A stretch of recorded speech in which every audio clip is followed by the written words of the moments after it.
6টি শক্তিশালী দোয়া। এই দোয়াগুলো প্রতিটি ভালো এবং খারাপ সময়ে আপনার কাজে আসবে। 1.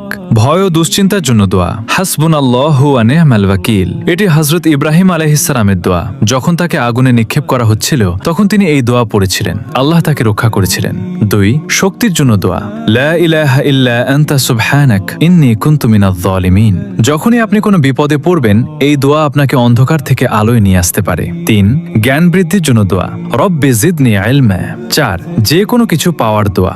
রব্বি ইন্নী লিমা আনজালতা ইলাইয়া মিন খায়রিন ফাকির। এটি হযরত মুসা আলাইহিস সালামের দোয়া। যখন তিনি একা ও বিপদে ছিলেন তখন এই দোয়া করেছিলেন, আল্লাহ তার জন্য পথ খুলে দিয়েছিলেন। 5. বরকত ও রিজিকের জন্য দোয়া। আল্লাহুম্মা বারিক লানা। 6. মনের কষ্ট দূরের দোয়া। আল্লাহুম্মা ইন্নী আউযু বিকা মিনাল হাম্মি ওয়াল হাযান। এটি হযরত মুহাম্মদ সাল্লাল্লাহু আলাইহি ওয়াসাল্লামের দোয়া। তিনি কঠিন সময়ে এই দোয়া পড়তেন, এটি মনে প্রশান্তি এনে দেয়। সবাই কমেন্টে আলহামদুলিল্লাহ